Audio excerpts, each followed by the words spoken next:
사슴을 제대로 돌보기 위해 매일 엄격한 절차를 거칩니다. 사슴들이 먹는 약초부터 평화로운 농장에서 잠을 자는 것까지 모든 것이 사슴의 삶과 죽음에 달려 있습니다. 사슴들은 고기나 가죽이 아닌 동양의학의 부드러운 황금으로 여겨지는 벨벳뿔을 찾습니다. 사슴고기와 뿔 생산은 사슴 사육 산업의 주요 목표입니다. 전통의학과 미식 요리를 제공하기 위해 매년 전국에서 수백만 마리의 사슴이 사육되고 있는 지금, 농장에서 시작하여 오늘날의 실험실에서 끝나는 벨벳뿔의 기묘한 여정을 함께 탐험해보는 이 영상에 여러분을 초대합니다. 조사료는 사슴 사료의 필수 요소이며 농부들은 밀짚을 둥근 베일로 말아서 작업을 시작합니다. 이는 사슴에게 중요한 사료 조사료 공급원입니다. 이후 밀짚은 사슴 우리로 직접 운반되어 각 사료 그릇에 고르게 분배됩니다. 이를 통해 모든 사슴이 소화에 도움이 되는 천연 섬유질을 공평하게 섭취할 수 있습니다. 뿔털을 수확하는 과정에서 성숙한 사슴은 방목지에서 뿔털 수확을 위해 특별히 설계된 수집 구역으로 이동됩니다. 수확을 위해 수확 구역은 사슴이 움직이지 않을 정도로만 제한된 공간으로 특별히 제작되어 취급 과정 전반에 걸쳐 움직임과 공황 반응을 제한합니다. 뿔이 완전히 건조되면 기계를 거쳐 가루 형태로 분쇄됩니다. 이 가루는 자연 상태 그대로 사용하거나 정제, 캡슐, 액상 추출물, 토닉 등 다양한 형태로 가공하여 사용할 수 있습니다. 약주는 단순한 음료 그 이상입니다. 약이 본질적인 역할을 하는 동시에 술은 이 훌륭한 조합의 길잡이 역할을 합니다. 사슴뿔 활용 외에도 사슴고기는 중국 시장에서 큰 인기를 누리는 제품입니다. 사슴 도축은 사슴고기 가공의 첫 단계입니다.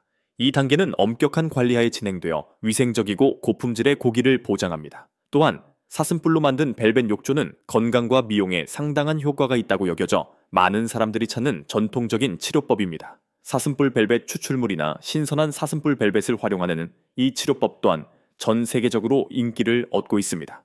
이제 우리는 현대 기술과 전통적인 농업 방식을 결합하여 생산성과 품질을 극대화하는 방법에 대한 지식을 쌓은 시어 농업 세계로의 여정을 마무리합니다. 이전 논의에서는 사슴에 대한 세심한 관리와 약초 사료에 대해 다루었지만 대규모 사슴 사육의 현실은 녹용 수 수확량과 사슴고기 품질을 최적화하기 위해 훨씬 더 정교한 기술을 필요로 합니다. 단순히 밀짚을 제공하는 것 외에도 사슴은 성장 단계와 특정 생산 목표에 맞춰 정밀하게 조정된 특수 영양 요법을 제공받습니다. 여기에는 필수 비타민, 미네랄, 단백질 보충제가 풍부하게 함유된 신중하게 제조된 펠릿이 포함되는 경우가 많으며 이 모든 것은 뿔의 건강한 발달과 근육 성장을 촉진하도록 설계되었습니다. 사료는 봄철 벨벳 생산을 위한 에너지 증가나 발전기 동안의 번식을 위해 필요한 에너지 증가 등 다양한 필요를 충족시키기 위해 계절에 따라 자주 조정됩니다. 더욱이 수백만 마리의 사슴을 유지하기 위해서는 엄격한 건강 관리 및 질병 예방 프로토콜이 매우 중요합니다. 농장에서는 질병의 발생과 확산을 막기 위해 포괄적인 예방 접종 일정, 정기적인 수의사 검진, 그리고 출입 통제 및 위생 구역을 포함한 엄격한 생물 보안 조치를 시행합니다. 개별 동물 추적을 포함하는 첨단 모니터링 시스템을 통해 농장주는 건강 문제를 신속하게 파악하고 해결할 수 있습니다. 결정적으로 현대 사슴 사육은 선택적 번식과 유전 프로그램을 활용하여 무리를 강화합니다. 더 큰 뿔 크기, 더 높은 벨벳 품질, 빠른 성장 속도와 같은 바람직한 특성을 가진 사슴을 신중하게 선택함으로써 농부들은 가축의 유전적 잠재력을 체계적으로 향상시켜 더욱 생산적이고 건강한 동물을 생산할 수 있습니다. 사육 환경과 동물 복지 설계 또한 중요한 고려사항입니다. 자연 서식지를 모방한 넓은 사육장은 사슴이 자유롭게 돌아다닐 수 있는 공간을 제공하여 스트레스를 줄이고 자연스러운 행동을 촉진하며 궁극적으로 벨벳 고기와 사슴 고기의 품질을 향상시킵니다. 세심한 관리 끝에 이루어지는 녹용 채취 과정은 매우 전문적이고 중요한 단계이며 동물 복지와 제품의 안전성에 중점을 두고 있습니다. 처음 설명에는 사슴을 특수 우리로 안내한다고 언급되어 있지만 이 과정 자체는 엄격한 윤리적 고려사항을 바탕으로 진행됩니다.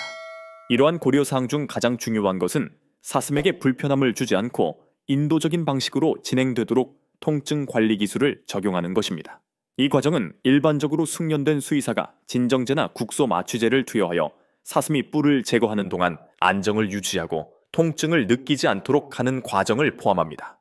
농장에서는 이러한 과정을 규정하는 엄격한 동물 복지 인증 및 규정을 준수하는 경우가 많습니다. 수확 직후 신선한 벨벳은 강력한 생리활성 성분을 유지하기 위해 꼼꼼하게 보존됩니다.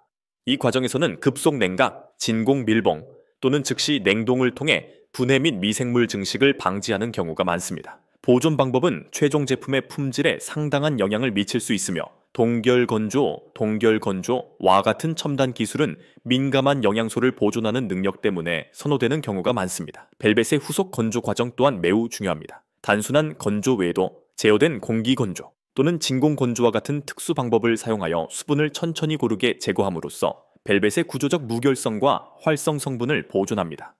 각 방법마다 장단점이 있으며 이는 최종 제품의 효능과 유통기한에 직접적인 영향을 미칩니다. 이 모든 단계에서 초기 품질 관리 평가는 농장이나 1차 가공시설에서 직접 수행되어 벨벳의 무게, 단단함, 색상, 전체적인 모양 등의 요소를 평가하여 추가 가공 전에 시장 기준을 충족하는지 확인합니다. 사슴뿔을 수확하고 가공한 후 사슴고기와 사슴고기의 여정은 전통적인 지식과 현대적인 산업 기술이 결합된 정교한 공장 가공 과정을 거칩니다. 사슴뿔의 경우 건조된 뿔을 다양한 소비재로 가공하는 과정은 매우 기술적인 과정을 거칩니다. 여기에는 활성 성분을 보존하면서 건조된 사슴뿔을 미세한 분말로 분쇄하는 초미분쇄기와 같은 특수 분쇄 기술이 사용됩니다. 또한 초임계, CO2 추출이나 초음파 추출과 같은 첨단 추출 기술을 활용하여 특정 생리활성 성분을 분리하여 보충제, 캡슐 또는 액상 추출물에 사용합니다. 벨벳 제품의 캡슐화부터 정제, 압착 또는 액상 제형에 이르기까지 전체 제조 공정은 엄격한 수의약품 제조 기준 GMP를 준수하여 순도, 효능 및 안전성을 보장합니다. 동시에 사슴고기 가공 과정도 마찬가지로 정교합니다. 본문에는 엄격한 위생 관리가 명시되어 있지만 현대 도축장은 가공 전 인도적인 처리를 보장하기 위해 첨단 기절 기술, 종종 전기 기절을 사용합니다. 이후 자동 컨베이어 시스템을 통해 도체가 매우 효율적이고 위생적인 생산 라인으로 이동하며 이를 통해 가죽을 벗기고 내장을 제거한 후 도축합니다. 식품 안전을 보장하고 절단, 포장 및 신선도에 대한 시장 기준을 준수하기 위해 공정 전반에 걸쳐 엄격한 품질 관리 기준이 적용됩니다. 더욱이 업계는 모든 사슴 부산물을 활용하는 데 점점 더 집중하고 있습니다. 주요 생산물인 벨벳과 고기 외에도 가죽과 같은 다른 귀중한 재료들은 가죽 제품으로 가공되고 뼈는 전통 약용 추출물이나 젤라틴으로 사용되며 심지어 오래되어 자연스럽게 떨어진 뿔은 다양한 전통 공예품이나 반려동물 간식으로 사용되어 자원 활용과 폐기물 감소에 대한 포괄적인 접근 방식을 구현하고 있습니다. 궁극적으로 사슴 사육 산업의 성공은 활발한 시장, 엄격한 품질 기준, 그리고 지속 가능성에 대한 헌신에 달려 있습니다.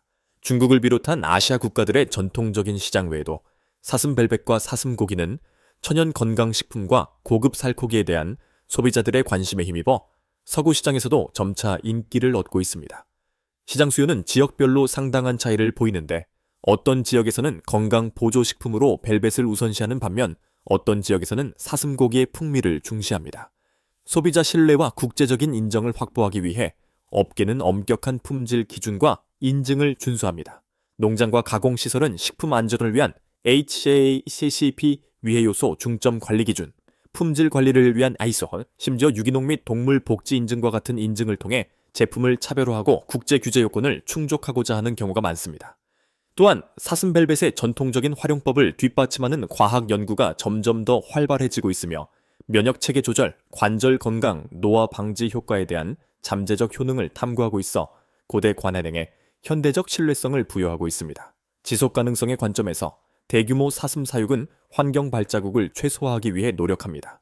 여기에는 과도한 방목을 방지하기 위한 책임감 있는 토지 관리, 분뇨를 비료로 전환하는 효율적인 폐기물 관리 시스템, 그리고 야생 사슴 개체수에 대한 압박을 완화하기 위한 사육 개체군 번식에 중점을 두는 것이 포함됩니다. 이 산업은 귀중한 농산물을 제공할 뿐만 아니라 일자리를 창출하고 지역사회를 지원함으로써 농촌 경제 발전에 크게 기여하며 지속 가능하고 경제적으로 실행 가능한 농업 관행에 대한 포괄적인 접근 방식을 보여줍니다.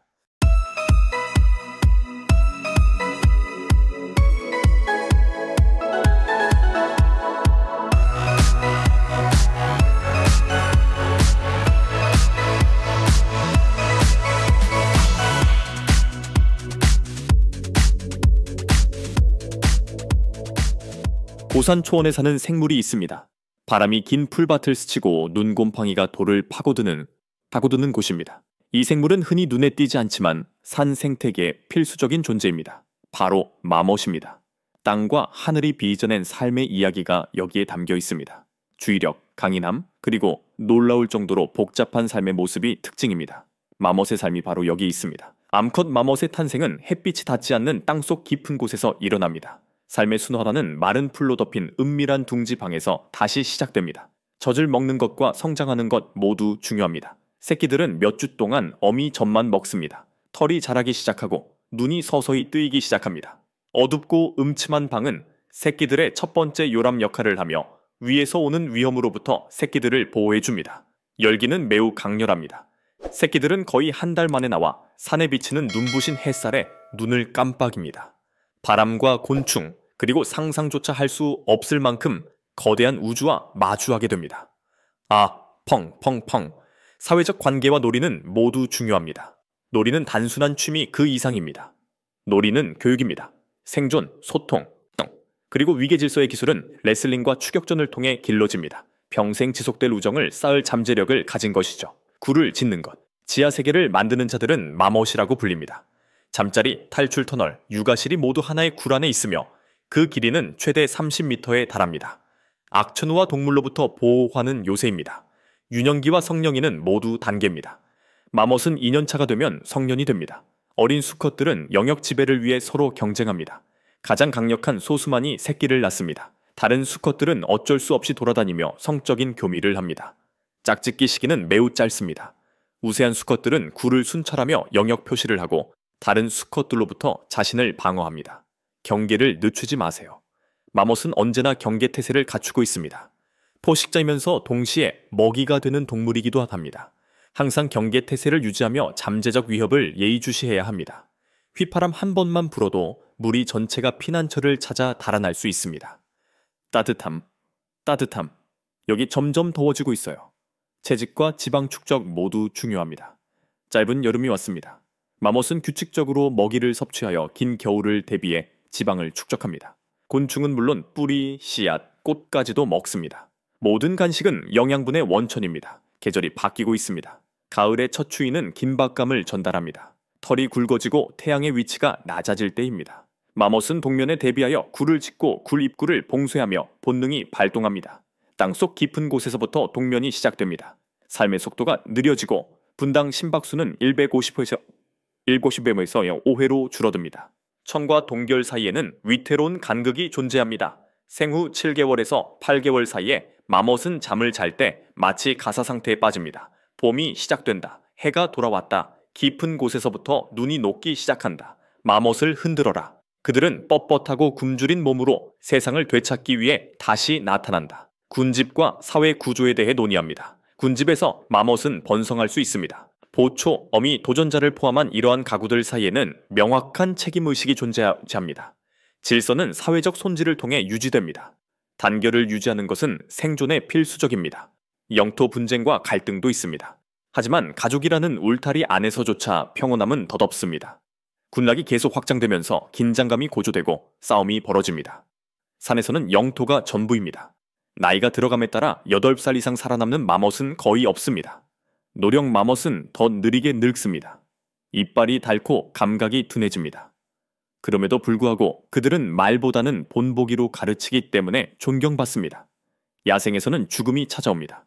죽음은 소리 없이 일어납니다. 가끔은 잠들어 있을 때도 있습니다. 이빨과 발톱이 있는 경우도 있습니다. 하지만 마멋은 죽은 후에도 계속해서 보답하며 자신의 영양 공급원이었던 흙을 몸으로 계속 보충합니다. 환경에 미치는 영향, 마멋은 일종의 핵심 어류입니다. 땅을 일구고 씨앗을 퍼뜨리고 포식자에게 먹이를 제공하며 궁극적으로 고산 지역의 생태계를 변화시킵니다. 마멋이 없으면 균형이 깨집니다. 마멋의 삶은 짧지만 아름답고 의미 있는 삶을 살아갑니다. 땅속 깊은 곳에서 시작하여 광활한 하늘 위에서 끝납니다. 모든 휘파람 소리, 모든 터널, 그리고 모든 선택. 하나하나가 우리가 이제 막 이해하기 시작하는 방식으로 세상을 형성하는 데 기여해야 합니다. 우리는 그들의 이야기를 통해 자연 창조 속에서 우리 자신의 위치를 엿볼 수 있습니다. 게다가 마멋은 정교한 발성 체계를 가지고 있다는 것은 잘 알려진 사실입니다. 유명한 경고 휘슬 소리 외에도 마멋은 다양한 울음소리를 사용하여 다양한 수준의 위험을 전달합니다. 근처에 위협이 있을 때 내는 짧은 울음소리부터 포식자가 맹렬히 추격할 때 내는 길고 날카로운 울음소리까지 다양합니다. 일부 연구자들은 이러한 울음소리를 바탕으로 마못이 독수리, 여우 또는 인간 등 포식자의 종류를 구별할 수 있다고 믿습니다. 사회적인 마못은 털을 손질하거나 휴식을 취할 때 저주파의 속삭임을 내기도 하는데 이는 집단 내에서 편안함과 신뢰를 나타냅니다. 인공시계는 없지만 마못은 뛰어난 시간 측정 능력을 자랑합니다. 먹이를 찾고 사회적 행동을 할 때 태양의 움직임을 놀라울 정도로 정확하게 따라갑니다. 고산지대의 마못은 1년 내내 낮의 길이와 길이에 따라 일상을 조정하기도 하는데 이는 태양의 리듬과 깊은 생물학적 연관성을 보여줍니다. 기후변화로 겨울이 짧아지고 식생 패턴이 변화함에 따라 마못은 환경 파괴의 초기 지표 중 하나로 여겨집니다. 기온 상승은 동면에서 조기에 깨어나 먹이 부족으로 생존 가능성을 감소시킬 수 있습니다. 한편 식물 주기의 변화는 사료의 종류와 가용성에 영향을 미칠 수 있습니다. 과학자들은 생태계 건강의 생물 지표로서 마못 개체군을 면밀히 연구하고 있습니다. 털 아래 그리고 굴 안에는 미생물과 기생충의 숨겨진 세계가 있습니다. 마못은 벼룩, 진드기, 심지어 건강과 번식 성공에 영향을 미치는 특정 장내 기생충의 숙주이기도 합니다. 하지만 마못은 고도로 적응된 장내 미생물군을 보유하고 있어 질긴 고산 식물을 소화하고 겨울을 대비해 에너지를 효율적으로 저장할 수 있습니다. 일부 알프스 문화권에서는 마못이 수세기 동안 상징적인 의미를 지녀왔습니다. 전설에 따르면 마못은 날씨를 예측하거나 길 잃은 여행자를 안내한다고 합니다. 스위스와 프랑스 알프스 지역에서는 나무로 만든 마못 조각이 기념품으로 흔히 볼 수 있으며 마못은 인내와 자연과의 조화를 상징하는 동물로 여겨집니다.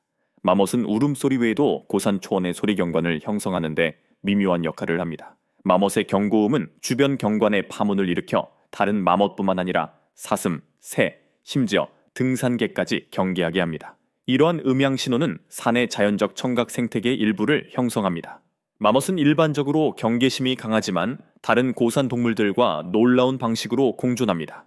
예를 들어 땅에 둥지를 트는 새들은 경계 체계를 활용하기 위해 마못 굴 근처에 둥지를 짓는 경우가 많습니다. 반대로 마못은 새 근처에서 먹이를 찾는 데 더 자신감을 가질 수 있는데 새들이 포식자를 감시하는 공중 감시자 역할을 할 수 있기 때문입니다. 마못의 이빨은 뿌리를 씹는 데 사용될 뿐만 아니라 필수적인 도구이기도 합니다. 끊임없이 자라는 앞니는 계속 사용함으로써 날카로워집니다. 마못은 이빨을 사용하여 땅을 파고 방어하고 심지어 굴의 내부 구조를 다듬기도 합니다. 마모되거나 부러진 이빨은 특히 겨울철에 치명적일 수 있습니다. 최근 몇 년 동안 환경보호론자들은 서식지 감소나 사냥으로 인해 멸종된 지역에 마못을 다시 도입하는 것을 고려해왔습니다. 동유럽의 시범 프로그램은 긍정적인 결과를 보였습니다. 이러한 제야생화 노력은 단순히 생태계 균형을 회복하는 것뿐만 아니라 마못의 생태적 가치를 대중에게 알리는 것을 목표로 합니다. 고산 지역의 관광이 증가함에 따라 마못은 점점 더 인간과 접촉하고 있습니다. 일부는 마못에게 주는 도움에 익숙해졌지만 이는 마못의 자연스러운 행동을 변화시키고 영양 불균형을 초래할 수 있습니다. 현재 교육 프로그램을 통해 등산객들은 마못을 존중하는 방식으로 관찰하는 방법을 배우며 야생과 길들여진 동물의 경계를 더욱 강화하고 있습니다.